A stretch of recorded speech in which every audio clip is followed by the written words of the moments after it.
Hi everybody, Dr. Grant Stevens here from the Technology of Beauty. I'm here in beautiful Park City, Utah, home of ABAM, the American Brazilian Aesthetic Medicine Meeting. And we're here in Park City at the meeting, as you can see, and we're gonna go interview various vendors and doctors here at the show. This show happens every year. This is the 15th anniversary of ABAM. It's a fantastic opportunity to learn from experts from all around the world. We literally have experts from all around the world here at the American Brazilian meeting, and we have the very best in the aesthetic industry. So come on, let's go see who's here this year.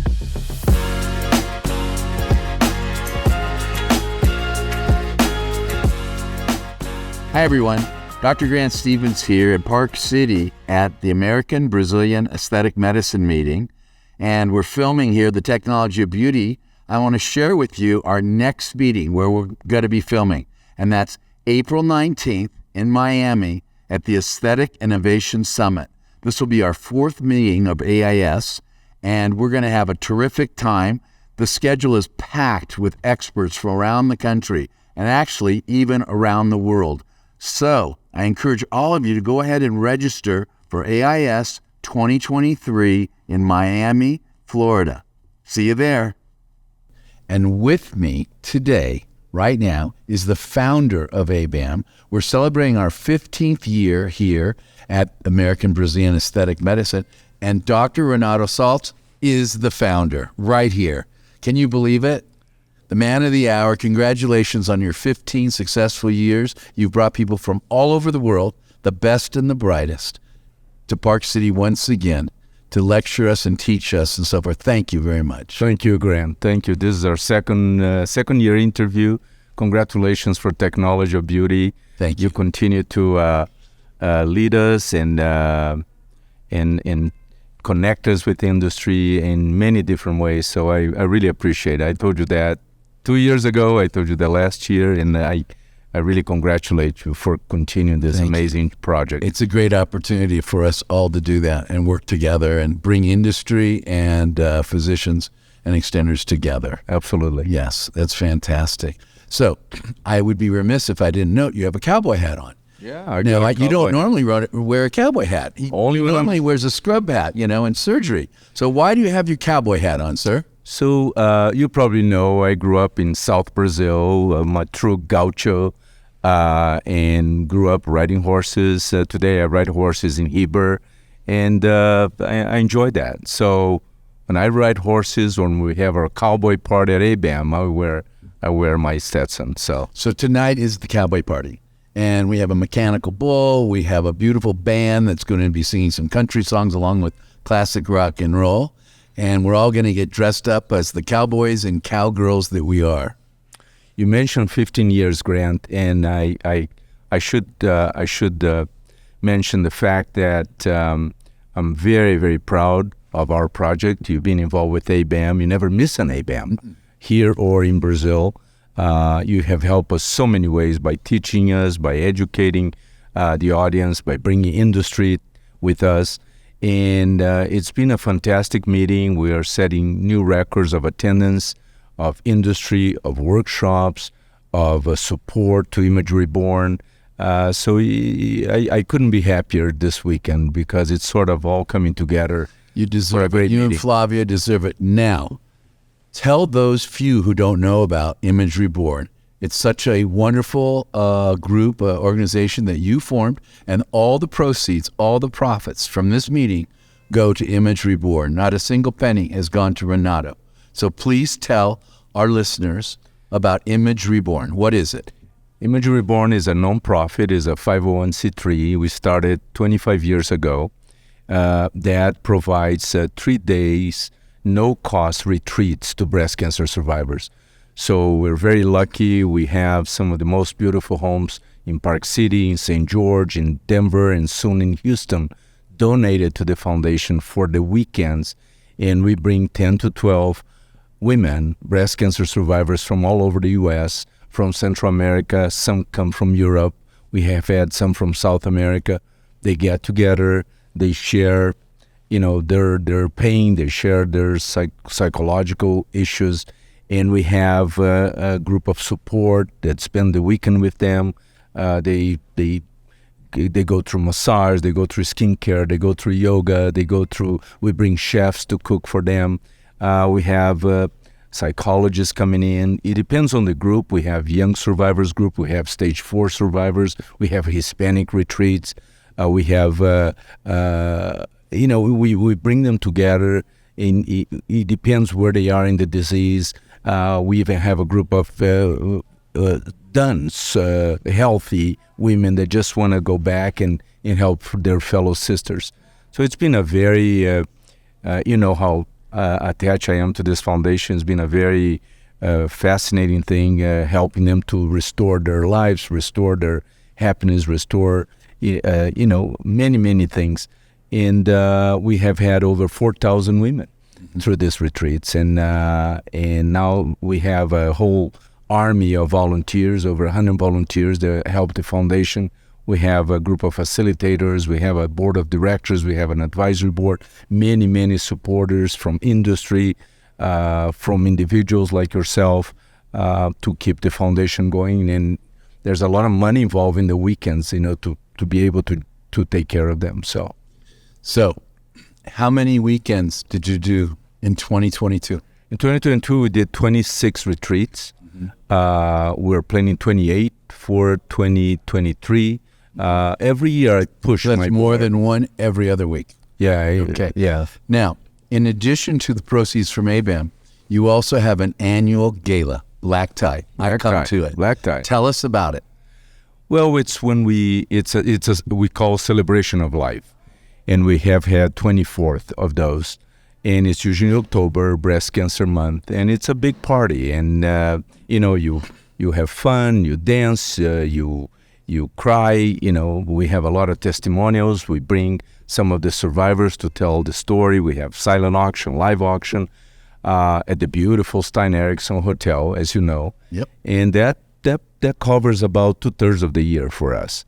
So it's an important event, and everybody loves it. Yes. And it's well supported, not just around the country and all, but locally here. I ran into one of the people, I have to be careful not to say her name, but I mentioned it to you, from the Sitka Fur Factory. Yes. And she's someone you know very well. And she found out what I do and why I was here. And I was taking a fur back for Aaron, and I know her brother very well. And she said, tell Renato, Dr. Saltz, hello from me. And we love to support his wonderful mission. family. Yes. Grant. Wonderful family. They have business in Alaska and in Park City, Main Street.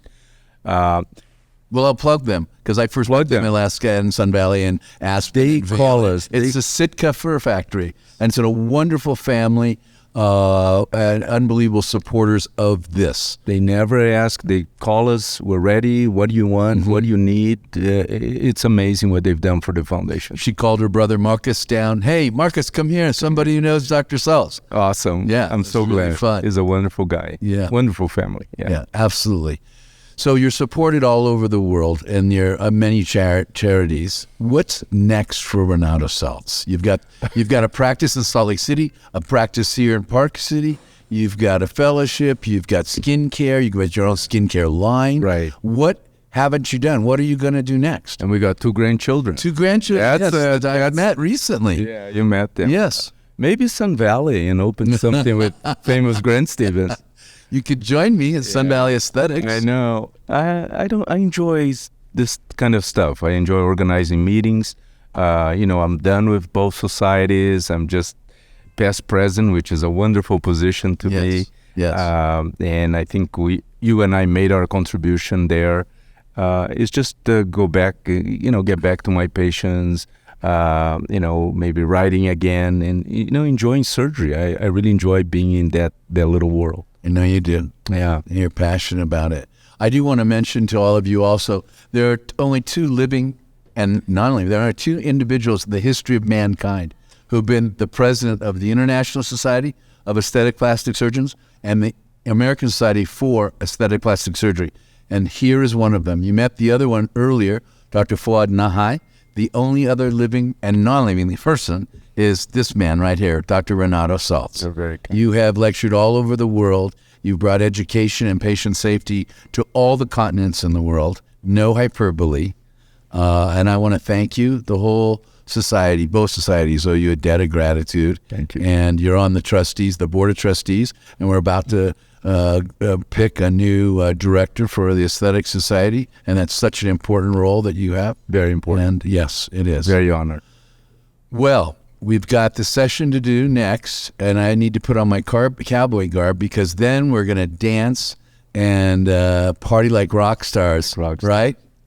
Thank you so much, my brother. And thank you from for your mother. Thank you for this amazing crew. They've been with you for several years now. Unbelievable. And I watch every video he sent me, and you guys are amazing. So thank you for this contribution. It's truly amazing. Thank you very much. Thank you. All right. Hello, everyone. I'm Dr. Grant Stevens. I'm here in beautiful Park City, Utah, home of the American Brazilian Aesthetic Medicine Meeting, or ABAM. We're here filming for the Technology of Beauty, and with us tonight is Lloyd Mahaffey. Lloyd, welcome. Hi, Grant. Great to be here. It's great to have you here. Lloyd is the CEO of Engage Technologies. He's also the chairman of the board of a security company called Crytica Security that you're going to hear about shortly. Why don't you tell us first a word about Engage, and then we'll go to cybersecurity. Sure. Well, Engage is a unique company based out of Boise, Idaho, with offices around the world. And what we do is we close the gap between what patients need to understand and what physicians are trying to explain with their procedures. We do it through short-form video, and we push it out to them right at the height of interest, time of need. That's cool. And we're going to hear more about that at this show, and also when you're on the program down in Manhattan Beach in the big studio. Exactly. As you know, I'm going to be speaking on Monday here at the show on cybersecurity and my own personal cyber attack on my practice, marinoplastic surgery, and what I went through and what I've learned from it, and how I can help other surgeons and physicians and other medical practices avoid some of the trauma from a cybersecurity attack. Why don't you tell us a little bit about Crytica, where you're the chairman of the board, and a little bit about the risk we encounter with cybersecurity? Well, ever since my days at Apple, we've known that there were certain parts of the computer technology that could not be easily protected. But cybersecurity has become a global, massive business. Yet at the same time, companies keep getting hacked over and over again and paying ransomware. Hospitals, hotels, consumer product companies are getting hacked. The question is why? What everybody doesn't understand is there's a thing called dwell time. So when malware first arrives on your network and sits in your server in your computers, for about 200 days, it does nothing. It watches very carefully your keystrokes, your passwords, all your information, and doing nothing until it's ready. It's got everything it needs. Then it starts the catastrophic attack. At that moment, it's too late. You've been hacked. Your data's gone, and you're going to pay somewhere between $5 and $20 million to get it back. Crytica focuses on that area called dwell time. The average time to detect malware in the United States, according to IBM, is about 187 days. We invented technology that develops it in 18 milliseconds. Milliseconds, dramatically closing the gap. Now, we spot it right away. We don't know what it is yet, but that's okay, because we isolate immediately, notify the security team, and they start trying to identify what it is. But changing the dwell time from 180 days to 18 milliseconds is an extraordinary change in cybersecurity. We think it's going to be a big deal. Well, I can't believe you could change something from 180 days to 180 milliseconds. Has this been installed? Are you using it? Is the government using it? What's going on with the technology? Well, we just started deploying. We finished our technology this summer, just started our deploying. We've actually got a number of things unfolding. We're in discussions with most of the Eastern European countries that are facing Russian malware right now to help them protect from that. We're being deployed in a number of U.S. operations that are both government-oriented as well as the private sector. But I think we're just at the beginning of what's going to happen. A lot of people are waking up for the first time because the Department of Homeland Security is now saying our biggest threat is dwell time, that gap we talked about. So suddenly everybody's realizing they spend a lot of money on cybersecurity, they still have threats, still have risk.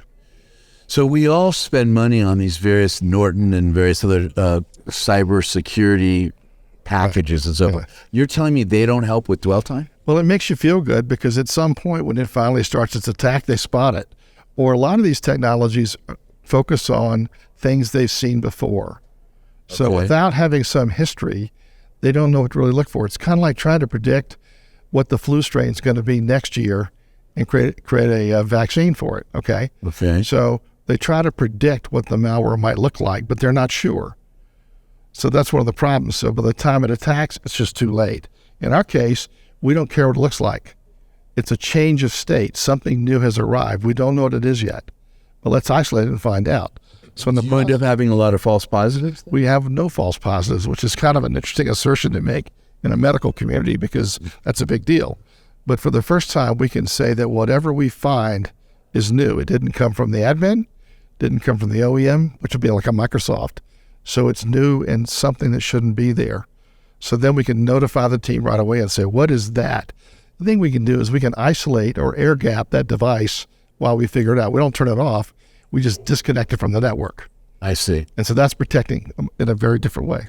Well, I know in my case, the dwell time was 156 days. They invaded me with a malware. I was unaware of it. And 156 days later, they started shutting down my 38 terminals. They took over all my photographs. They took over all my financials, all my surgery schedule. They shut me down entirely. I was reduced to pencils and a day timer. I had no idea who had paid what. Unreal. It was a complete shutdown. It cost well over $1 million. They contacted my patients, the high-profile patients. They threatened to show their pictures if I didn't give them $536,000 in Bitcoins that week. Right. We had a number of people in the office, and I can go into it later. I'm going to present it on Monday, just what we did. The most important thing I can tell physicians is to get plenty of insurance. Thankfully, I had a lot of cyber insurance. Most physicians are way underinsured. But back to your Crytica technology, that would have saved me. It would, because I would have known 156 days earlier to kill that computer, right? Right. I just throw it in the ocean. one of the things that you could do that would work really well. the Marine. That's a good idea. But I think what you could do is keep in mind that when malware first arrives on the computer, it takes about 4 hours for it to kind of set itself up and be prepared to make a jump to the next device. Okay. So you've got about a 4-hour window to sort of intercept and stop that, which is why it was so important to us we catch it fast. Now, one of the things we did, which is unusual, the average agent size in malware is 1.2 gigabits. It's big, Okay. which is why most people run their malware software at night while they're asleep. Because it's so big. It's very heavy. We designed a probe, which is smaller than an agent, 70 kilobits in size, tiny. Yes. So for the first time, we can fit something into a computer, a server, a printer, set-top box, a Ring doorbell, You could put in a Ring Philips doorbell. light bulb. And so when you talk to the Department of Homeland Security, the thing they're most worried about is not the big data centers. They're worried about what they call the edge of the network, the control systems that control the natural gas plant, the water system, the power grid. Those are small control technologies. And that's where the real threat is, because if I turn off the water of a community, I can shut the community down, turn off the power. That's it. So for the first time with a 70 kilobit probe, we can put these in the small control devices and begin to protect the edge of the network. That's a whole new market opportunity that doesn't even exist right now. So where can I sign up? Where can the surgeons watching us and the physicians or businesses, where can we get this Crytica? Best thing to do is go to criticasecurity.com. And I will tell you, this is not just a U.S. problem. You're going to get hit in South America. You're going to get hit in Europe. Malware is becoming a nation state and a very sophisticated criminal enterprise program around the world. So anywhere there's money, anywhere they can charge big money to ransom images back, you're high risk. Well, thank you very much for sharing that with us. Crytica.com. Criticasecurity.com. Crytica. Crytica. Security. Critica. Security. Cool.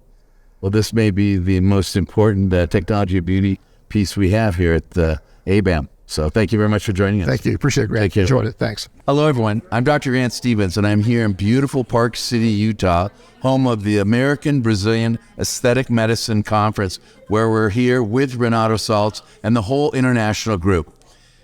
We're filming here at the Technology of Beauty, and I have the opportunity to interview Sue Dykema, the Executive Director of the Aesthetic Society, or ASAPS, or the American Society for Aesthetic Plastic Surgery. Thank you very much, Dr. Stevens. It's wonderful to be back again. It's great to have you, Sue. Thank you. So I understand our meeting is coming up April 19th to the 23rd in lovely Miami, Florida. Tell us about it. Yeah, Miami Beach. Everybody needs to come there.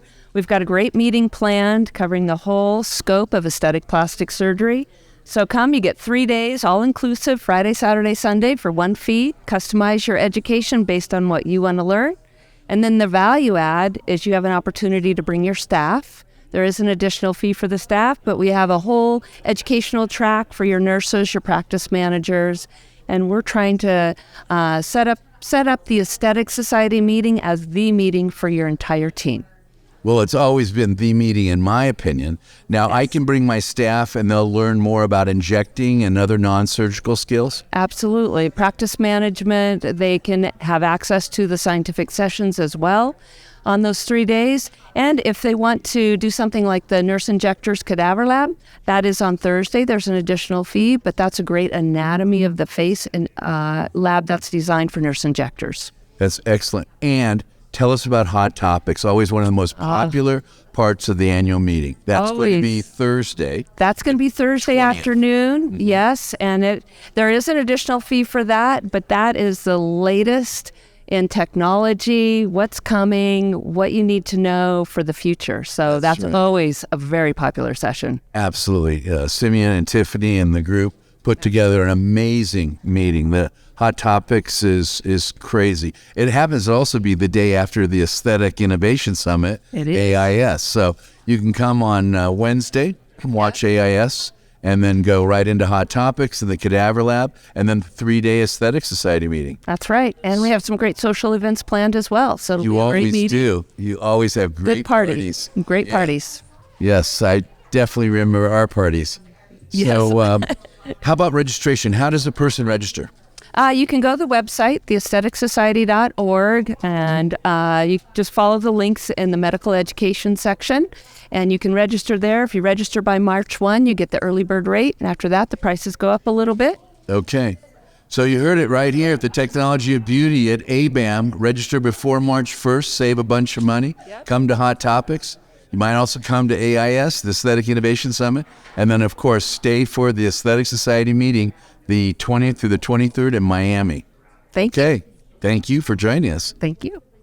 Hello, everyone. Dr. Grant Stevens here in beautiful Park City, Utah, home of the American Brazilian Aesthetic Medicine Meeting, or ABAM. And with us this morning is the future president of the Aesthetic Society, Kiya Movassaghi from Eugene, Oregon.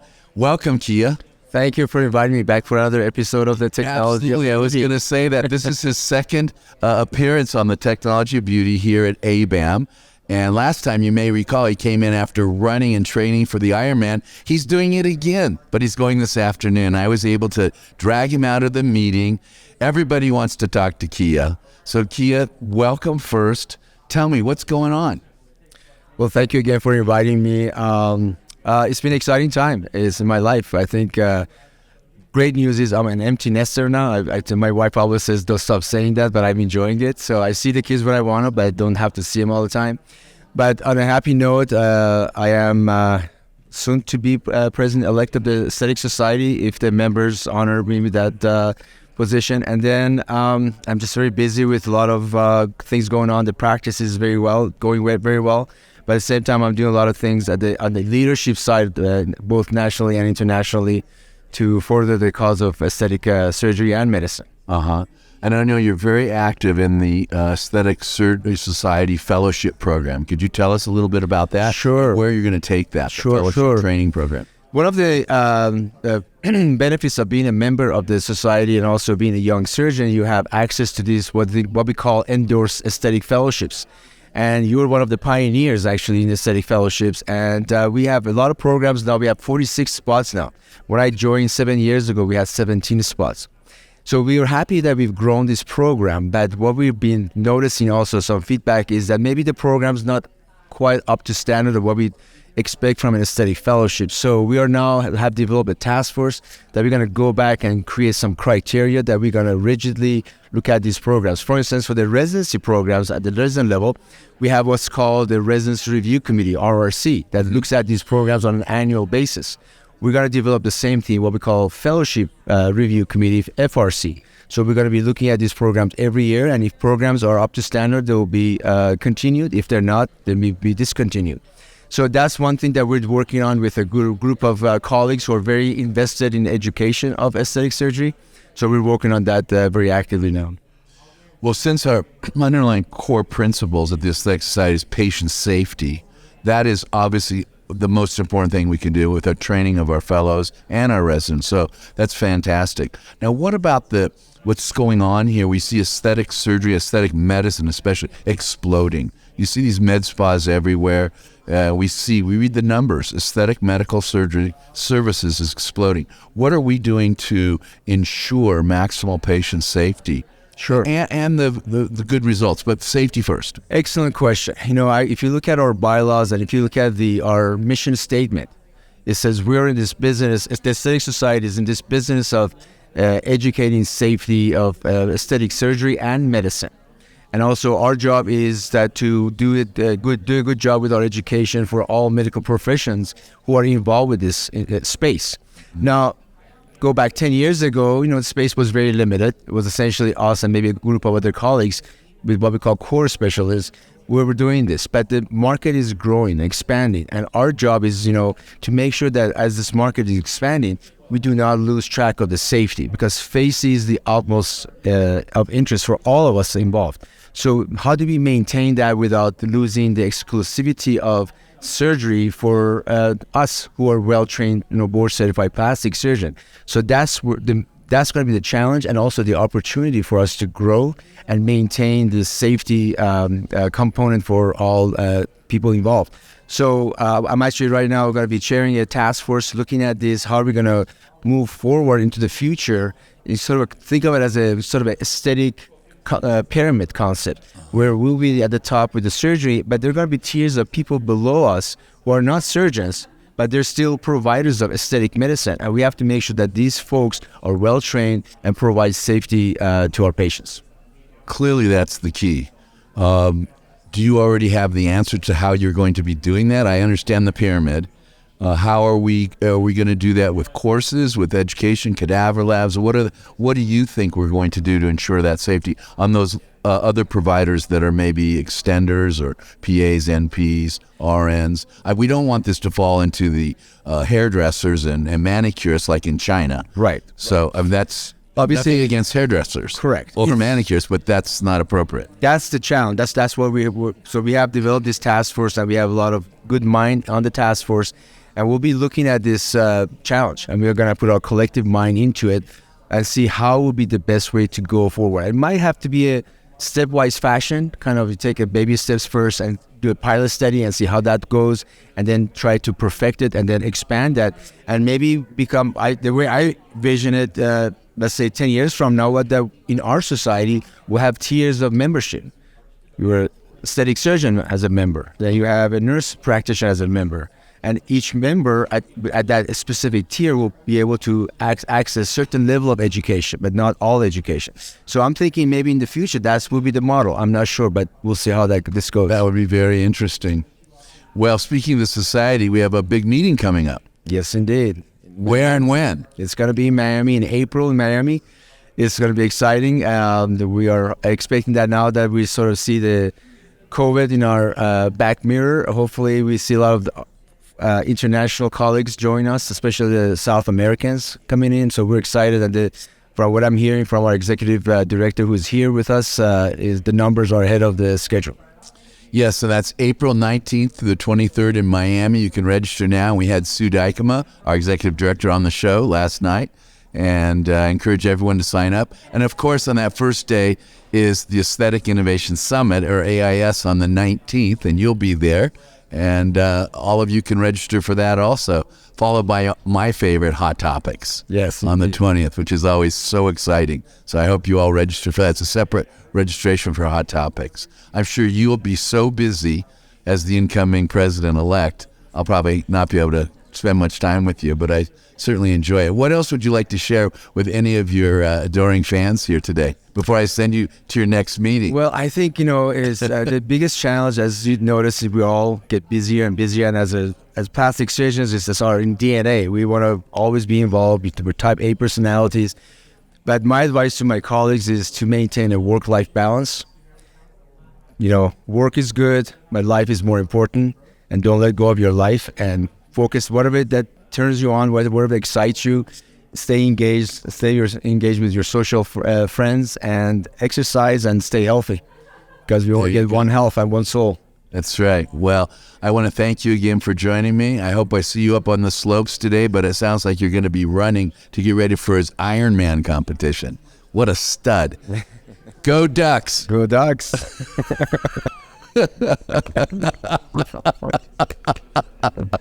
Hello, everyone. I'm Dr. Grant Stevens, and I'm here in beautiful Park City, Utah, home of the American Brazilian Aesthetic Medicine meeting.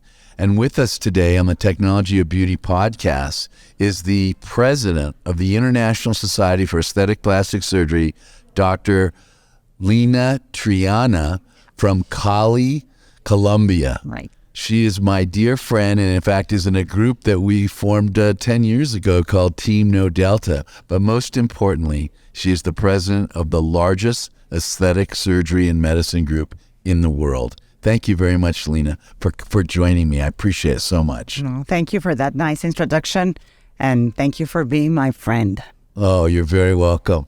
And we've been together around the world, and you've been teaching plastic surgeons like myself and others all over the world. I think of the cruises, I think of Istanbul, I think of Brazil, Argentina, all over the world, Japan for the ISAPS. You have a big meeting coming up. Can you tell us about it? Of course, in the International Society, we usually had the meetings every 2 years, and now we moved to a format every year. So this year will be in Athens for the first time, a yearly meeting, and then the big meeting in Colombia, Cartagena.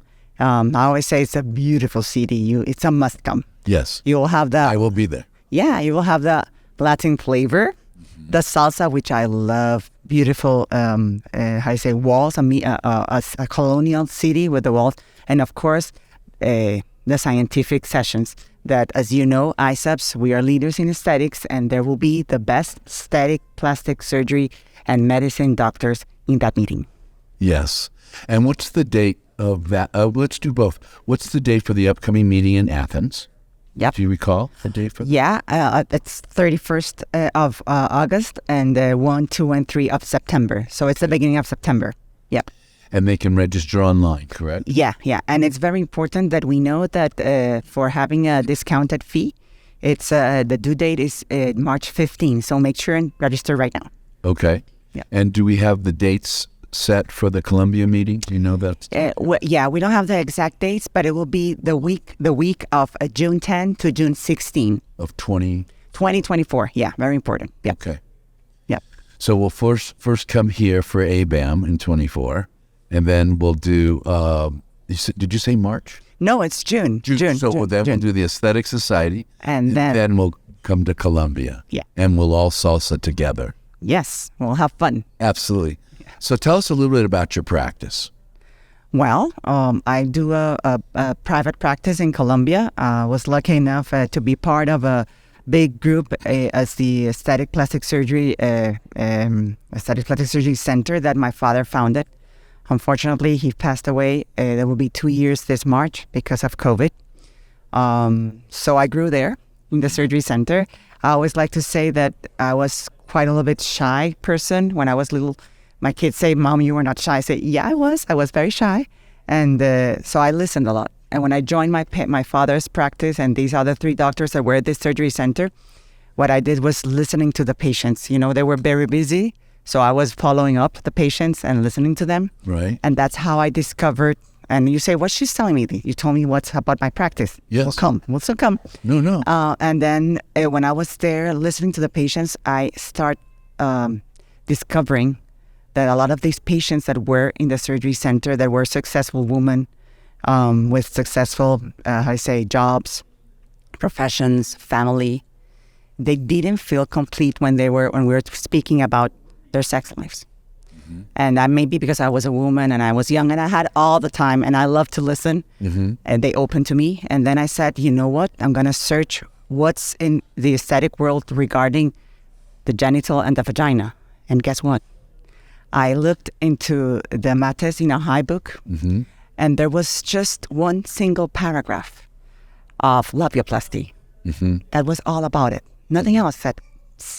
That cannot be true. So I started to search for opportunities and see where I could learn more about how to really better serve these patients. And that's why I got in love, I can say, with the vagina aesthetics. and that I do today. Yes. As I always say that I don't want to be the vagina doctor. No. Because I do love variety. How do you say?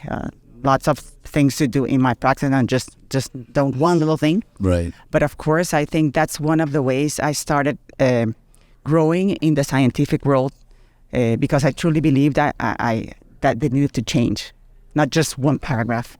So I started writing and learning and giving my experience. And I can say that today I'm very happy to say that in any aesthetic plastic surgery meeting, there's always a session or something regarding aesthetics, genital aesthetics or vagina aesthetics. And before that, there wasn't. So I think we are serving these patients to make this woman complete. You know, many times we feel we are leaders, and that's something that I want to bring to ISAPS, and we're working towards that. It's like a little peeky piece from the future that we're creating in ISAPS, because we can say that as ISAPS, we are leaders in aesthetics, right? And many times we believe ourselves as leaders. As surgeons, we have a big ego, and we're leaders, right? We lead. And of course, as doctors, we lead in the surgery center, we lead in the OR, we lead in our families. So we believe we're leaders. But to be a true leader, guess what? You need to be complete in every aspect of your life. And if you see a lot of these successful plastic surgeons or aesthetic doctors, they are so successful maybe in their practice, maybe with the money. But what about the family? What about who they are? What about their hobbies? Are they really complete? That's a big question that each and everyone has to ask to ourselves. And as ISAPS being all there for aesthetic education, part of and serving our patients for patient safety, part of it is that these surgeons, these doctors that serve the patients feel themselves as a complete person. That will be successful. That will be true leaders. And that's what we're here for. Excellent. Well, I couldn't have said it any better. I completely agree with you. And it's such a pleasure to have you on the show. And we've spent so much quality time together. And I want everyone to know that she is truly a world's expert. She has expanded the whole vaginal, surgical and non-surgical treatments in ways that no one has. And she's a world expert on not just labiaplasty, vaginoplasty, and all the various other non-surgical and surgical. So you've done a wonderful job. And there's not a panel that doesn't have you on it when we talk about labiaplasty and so forth. So I look forward to spending more time with you, Lina. Me too.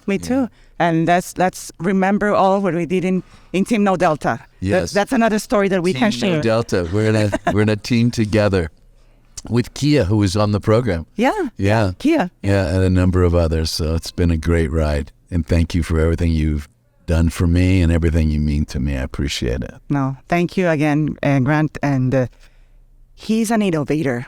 You know, and as innovators, when we want something to change, many times people are like, should we do change? Should we not do change? But we need people like you that have the courage to really create that new future. And that's Grant Stevens. Thank you very much. Thank you, Lina. You take care.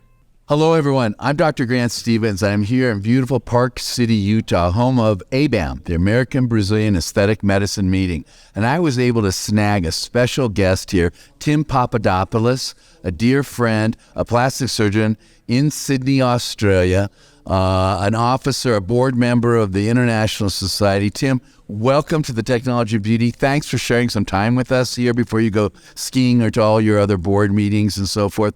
Tell us a little bit about yourself, your practice, and so forth. Well, thank you very much, first of all, Grano, for having me. And it's a real special honour to be here at the 15th anniversary of ABAM. I'm a plastic surgeon in Sydney, as you say. I run 3 clinics. I mainly specialise in breast and body contouring, but of late, being a facial anatomist, I've been doing a lot more of facelifts, neck lifts, which I really love.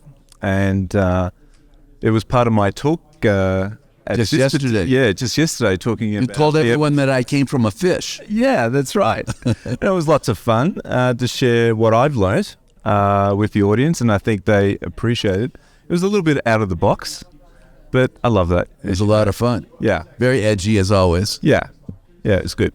So, if I'm not mistaken, you're also heading up the Aesthetic Society cruise. Is that correct? Yeah, what an honor that is. Tell us about it. Well, it's going to be in the Mediterranean next year, and it's a wonderful event. I also have the co-chair, Christy Hustack, and she's going to be great. And so we're just planning, trying to make it the best ever, and it's going to be lots of fun. So I really invite everybody to come to it because it's going to be a great event. It's the thing that I love about the cruise. It's a one-on-one, and everyone's so relaxed, and you can talk to the best in their field.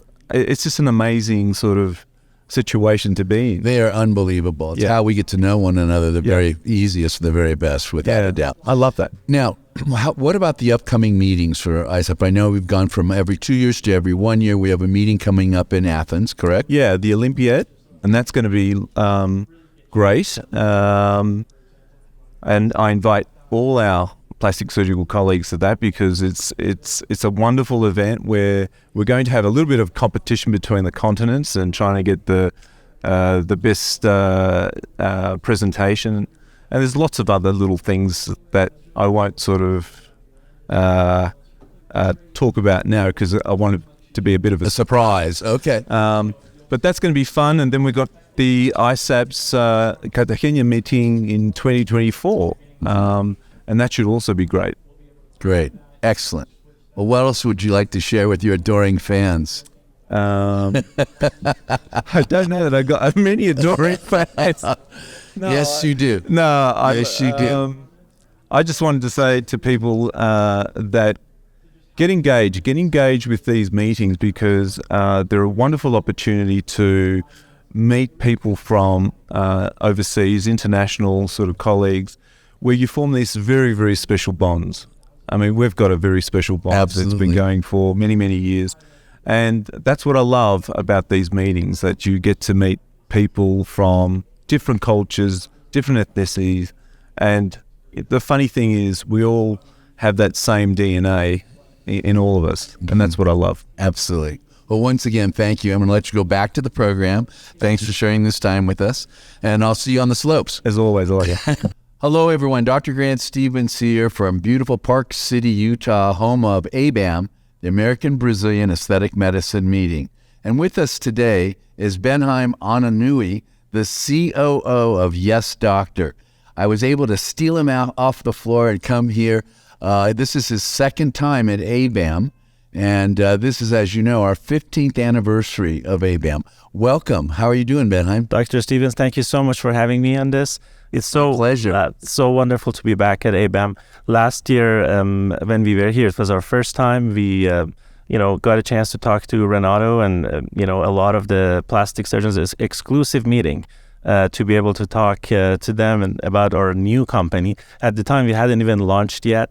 We were just a few people, and it's great to be back to give you an update of where we are, what we're doing. I can't wait to hear. I remember when you were here last year. That's when I first met you and heard about this amazing technology with Yes Doctor. So why don't you briefly tell us what it is and then tell us how you've done in the last year, because I've already heard about your successes. Absolutely. Let everybody know just what is Yes Doctor? Absolutely. Thank you. So we have built what is called a new term. It's a health fintech. So we are building a technology infrastructure platform company that is a primarily patient acquisition platform.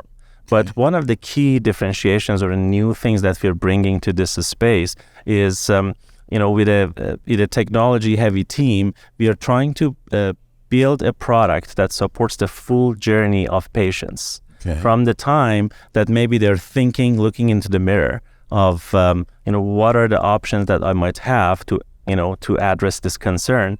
And they go to Google and search for what are the solutions for this. That's where we get in front of them and we bring them and engage with them through their journey. And one of the key components that we have added to this platform is financing. So we call it patient acquisition with embedded financing. We know one of the key questions on top of every patient in this space as they start their journey is, how do I pay for it? Sure. And we like to really upfront at the beginning of their journey, put them at ease that, you have this spending power. And really show them the multiple options they might have if they want to go and find, a top qualified plastic surgeon, that, they have the money in their pocket. We empower them with that information up front, and then we engage them throughout their journey. The second thing that we've done, and that's why we are here at ABAM, is we really want to work with only, top board-certified plastic surgeons that, we can find them here in ABAM or aesthetic societies, ASAPS, that we usually go to. And as a result, we're trying to build a platform that at the end of the day creates affordable solutions with quality care to these patients. So you acquire the patients for the surgeons. Do you also provide the financing? We don't directly provide the financing. So the way we are building the platform is we believe there has been financing solutions before, and there are new companies such as PatientFi, Cherry, who are coming to the table, and they're actually bringing these options to the patients. So what we are building is we are trying to be an aggregator in terms of financing solutions, and enable any potential investor who wants to, participate in providing financing in this space, to bring that option. We believe this is going to create a situation in which practices will benefit, because it will balance out the cost of financing to the practices. As you know, typically for any financing, there is some fees that practices are charged. Sure. And at the same time, we also think that this will bring new players to the financing in this space, which is a great space, by the way, from a lender's perspective. And the reason is patients and consumers who come to this space, they're doing something luxury. They want to look better. They want to, they're doing an elective treatment. They're typically somebody who are able to pay. They have, some dispensable income. So they are a great portfolio of consumers from a lender's perspective to lend to. So we want to open up that space, and, the way Tim is going to talk about it in this ABAM, he's going to present tomorrow our solution for multi-lender aggregation, working with all of the current players as well as maybe bringing new players, and enable financing to many patients and open it up. That's fantastic. And how have you done since the last ABAM, and here we are a year later? How has the company been doing? Excellent question. So last ABAM, we hadn't even launched yet. So we were busy building the product and, trying to brand ourselves and showing, what we are doing to many of the, great practices in this space. So since then, we launched in October, our sales focused on Texas, and we are doing extremely well in terms of patient acquisition. So one of the things that's happening is we have built a team that's, similar to what a practice will have, but in a broader sense, a team that actually touch points with patients from the beginning of their journey when we pre-qualify them for financing. And patients love it because, we ask them a few very simple questions when they come to our funnels. We ask them, what is your concern? Do you have a budget? When do you want to do this treatment? With a few simple questions, we are immediately able to match them with some of the top plastic surgeons that we already have in our platform. And, because of that, really since October, we have doubled our acquisition volume month over month. In February, we are already beating the whole month of January. And, financing is at earlier stage. We have currently 2 or 3 different lenders that we work with. Mm-hmm. And because surgeries are booked, maybe 2-3 months in advance, we haven't really, we are seeing a growth in our lending volume, but not as much as we see in patient acquisition. Because people come in, they love to go to these consultations and then get something done. We are working with a lot of young, early to mid-career surgeons that doing amazing job, but they need some help from us to do their marketing, to go out and talk about them and brand them, and the patients see their work and they say, I want to see this doctor. I want to go to this doctor. Can I afford it? And we say, yes, you're ready to go. We book them. That's fantastic. What a great way of helping, especially the young and middle market surgeons. Do the surgeons pay you a monthly fee for marketing, or is it all built into the financing fees? No, we don't have any upfront fees to the surgeons. We love to have, surgeons who like to work with us. We love to feature them. We bring them on board. We invest in marketing, advertisement, and listing those patients and the practices, as well as their, if they have any med spa treatments, all for free. And we do upfront investment ourselves, the platform does.